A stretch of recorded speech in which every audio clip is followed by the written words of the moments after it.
Welcome to the Anchor Your Retirement podcast. I'm your host, Barbara Gullen, hanging out in the studio today with my buddy and pal in Minneapolis, the land of the decimated Minnesota Twins, Tony Shore. How you doing, buddy?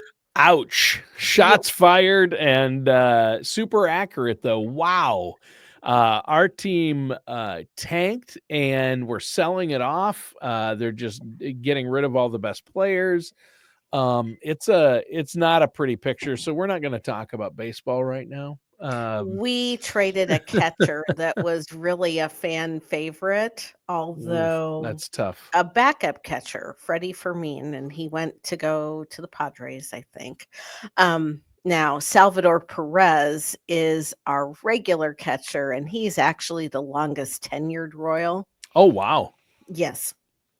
And we traded for a couple of pitchers and made what I think was a really good move where if we can get into the wild card, we still have a decent shot. So, Sure. you know, Yeah, your team's doing a lot better than my team. Let's just be honest. and my team just sunk back below 500. We're hovering right around 500. So Yeah. that says a lot. Yep. Too many games. They need to cut down the number of games played in No, baseball. they don't. More? I think we're at a good place You with where think we so? are. Yeah. Yeah. You Now might be right. the crazy thing is that preseason NFL has already started. Yes. It So, has. you Isn't that know, crazy? yeah, we record these about a week in advance. By the time y'all hear this, City will have played their first. The Chiefs will have played their first preseason game. It'll be interesting to see what the team looks like and how all of that moves forward because we are a city, that team is not licking their wounds. They are coming back for revenge, I think. Yeah. I think they'll be good this year. I'm a Vikings fan, but it's preseason. I mean, preseason, especially now with the 3 games, they really don't want to take any chances with starters getting hurt. No. So you're gonna see deep players off the bench and see what they look like. But I am going to Nashville the end of this month, or toward the end of the month, and my friend down there has season tickets to the Titans because he lives in Tennessee, and the Titans are playing the Vikings the weekend we're there, so I'm going to get how to go see fun. them. And then my wife and I got offered. There's an advisor that lives on the border of Illinois and Wisconsin and is a huge Bears fan.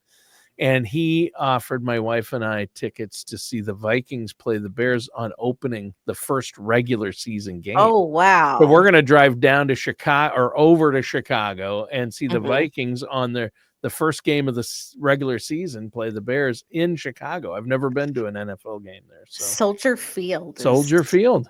Yeah. That'll be fun, One of huh? those Yeah. iconic arenas. And I guess But good seats too. And I'll take it. I mean, we'll just drive down, pay for gas in the hotel. And I'm listen, fortunate. 2 games seeing right away. seeing them in late August, early September definitely beats being out there in January. Yeah. I think this game is sometime in September. It's the first regular season game, but that'll be so much fun. So I consider myself lucky there, and I know you'll, hopefully the Royals will make it in as a wild card, and you'll go see some games, right? That would be exciting. Yeah. That would. Now I am not a huge crowd person, That's believe true. it or You're not. not. Yeah. Yeah. So like when I will, I will stick it out, I guess is the best way to put it when they're playing the Cubs because I love both teams. And those are usually sellout games in Kansas City. But other than that, it can be a little crazy otherwise. So Sure. we'll Yeah. we'll see where my people meter is when all of that happens. Well, that surprises me, Barb, because you are such a people person. You love dealing. You're so good with people, and you like talking to people and helping people. But it's more crowds. You like the Yeah, because small groups. I like the smaller groups. And I am so much better one-on-one. Yeah, 1-on-1. Yeah. But speaking of larger group, let's talk federal unions today a little bit. I love how you bring me back on track and you get to your Well, topic. That's good. you and I I could need that. we ought to start a sports podcast as a side gig. That would be fun, yeah. But we have fun on this show too. So, Yes. federal employees need to be concerned, or should at least know about what's happening with collective bargaining and federal unions out there, right? Yeah, there is no secret that when this administration came into office, that one of their goals was to reduce the size of the federal government. One of the things that has stood in the way of a fair amount of that is the collective bargaining agreements that are in place with various unions. And yesterday, it looks like the Ninth Circuit Court lifted an injunction temporarily preventing 21 federal agencies from implementing President Trump's executive order that wipes out a lot of those collective bargaining agreements. Okay. So are you saying then the collective bargaining may go away? Is what that says. Or is definitely going to be severely reduced from where it is now. That's not good, right? No, For federal especially employees. it can be a dicey situation, especially when we have a projected 40 reduction in force plans going on across 17 agencies. Wow. Now let me ask you this, Barb, Sure. is regarding this. So Mhm. when we talk about federal unions, are all federal employees part of a union? They're not necessarily, right? Or are they?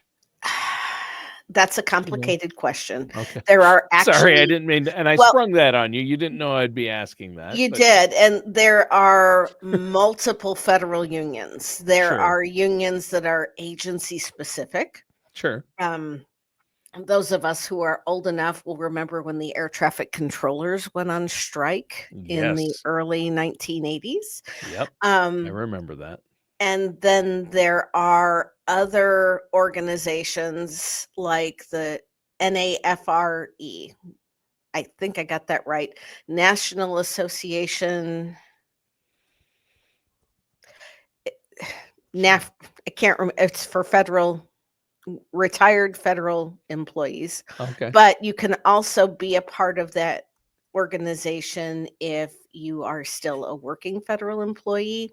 And you can join that organization, I believe, if you are a contractor or support federal employees in some way, shape, or form. And that's not a union, that's more of a lobbying organization. I still haven't heard what they've had to say about this. Now, the executive order was signed on March 27th. It got tied up with legal challenges almost instantly. And this ruling just came down last Friday from the appeals court that lifted the injunction. That's Sure. not to say that other legal challenges that are going on aren't going to reinstate it. Excuse me, I got the hiccups a little bit here. Perfect time to record a podcast. But there are, as if there wasn't enough instability in the federal workforce this year already, now they are trying to eliminate the collective bargaining. Mm.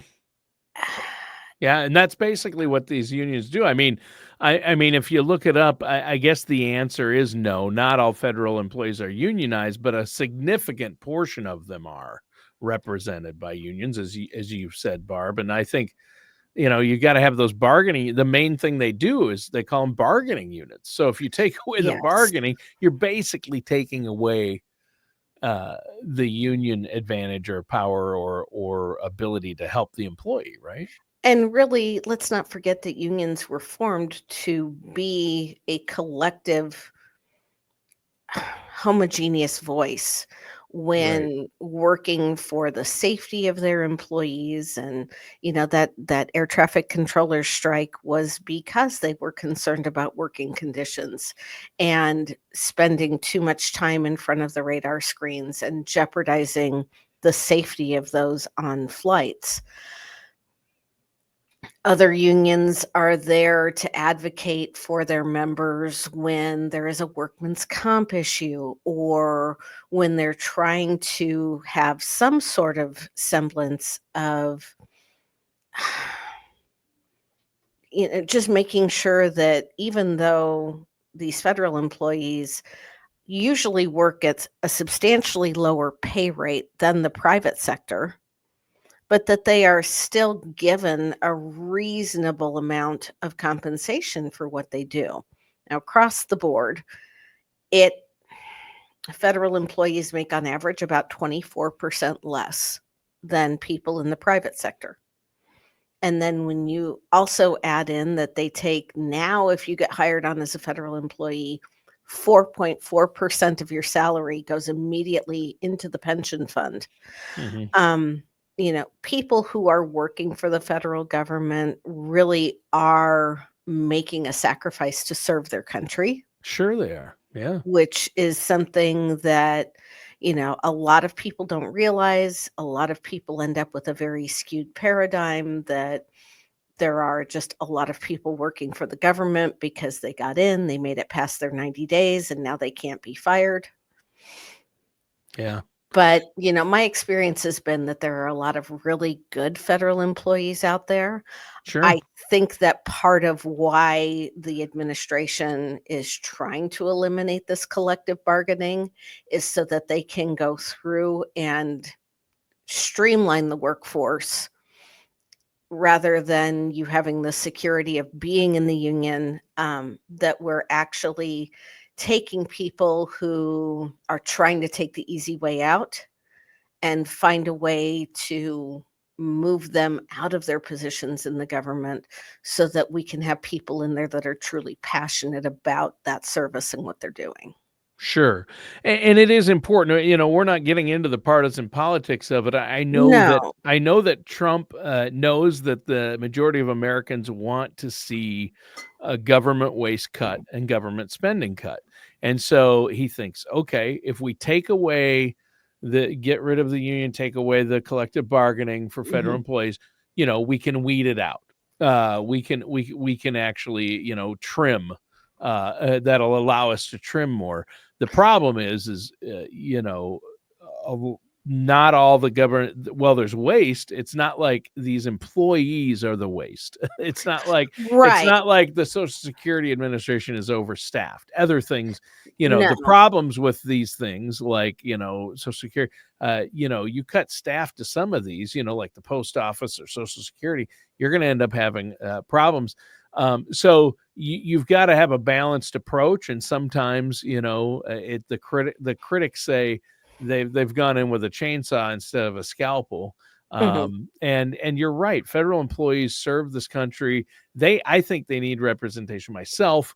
Whether you're pro or anti, there's things I disagree with about unions, a lot of the private unions, but Mhm. for federal employees, FDR, Franklin Roosevelt, I just thought I'd throw this out there, Barb. He was very adamant. President Roosevelt said, um, I love what he said here. He said, it's now beyond partisan controversy that it is a fundamental individual right of a federal worker to associate himself with other workers and to bargain collectively with the employer. And he also said cooperation with labor as well as business is essential to the continuation of the programs for a more stable and satisfactory business and industrial life in this country. I have, on a number of occasions, urged the necessity as well as the soundness of furthering the principle of collective bargaining between labor and Mhm. management. And look at you pulling that out. That's an amazing thing for people to think about. And, the unions serve the employees when you have perhaps a supervisor or somebody that isn't addressing an issue or that or, you end up with an ineffective supervisor. The unions are there to protect the workers. The unions aren't there to slow down the government. Sure. Yeah, that's true. And do the unions themselves need to be regulated sometimes? Yes, and especially we're talking about federal employee unions here specifically. Yes. We're Yes. not talking about, there has been corruption in unions. I mean, we could look at, Chicago unions and connections to strong arming and, union pension issues. It's not without its fair share of problems, but collective No. bargaining for federal employees, that's what we're looking at. And that's a completely, That's really, what it's we're looking different. at. And Yeah. the interesting thing about this is that not all federal employee unions are going to lose their collective bargaining ability. There are several unions that are exempt from this executive order. I think Okay. primarily in law enforcement. Sure. But That's just probably, add this to the list if you're a federal employee of of all things the, that didn't show up on your 2025 bingo card. You know what I mean? wow, it's been a rough year for It federal has been. employees. I It mean, with has the whole been. Doge thing and Elon and the job cuts and, you're on, you're off. I mean, it started with, hey, we're offering this buyout. Then it was, no, we're just laying people off. And then it was like, no, you can get the buyout. No, you can't. Um, it's been, and there's been a lack of clarity about a Mhm. lot of this. And I appreciate you, Barb, because you work with a lot of federal employees and have a lot of clients that are, and you stay on top of the laws, rules, and regulations and really work hard to sort it out for your clients and be an advocate for them. And I think that's what's really needed now, especially federal employees here in your community. And Kansas City has one of the largest populations of federal employees in the United States Yeah, outside of the DC area. sure. There has just, I mean, the information changes almost hourly, it seems like. It's crazy. But, and I'm doing my best to keep up with it, but that in and of itself is almost a full-time job. Yeah. I think that there are a lot of federal employees that end up having questions regarding all of this. And I want people to remember that we are a resource and can help you navigate through all of this.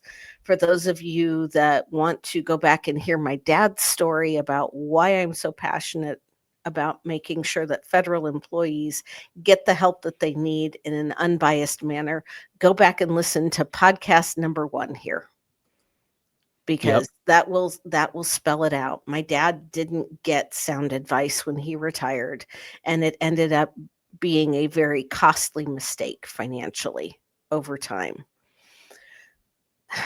That Yeah. being said, if you are a federal employee and you're going to be part of these reductions in force that are coming down the pike, or if you are somebody who has an issue going on where the union is intervening and now you don't know if the union is going to be able to continue to intervene, you can always reach out to us and schedule a complimentary one-on-one. We'll visit with you. We'll talk about your specific circumstances and present the options to you that you have.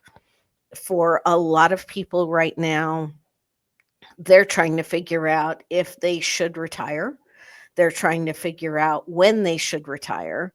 And there is absolutely no way that human resources in any agency right now has the bandwidth to add on those additional hypotheticals. Coming into our office, we can help you calculate what your pension would be at several different retirement points. We can help you figure out if you need to defer your retirement and go to work in the private sector, or if you just stick it out, or what happens if you do take that voluntary early retirement, or if you do have an agency where you're subject to a reduction in force. With all, there's like 154,000 employees, federal employees, that took either the fork in the road or that have been, their positions have been eliminated so far, that are still on the federal payroll.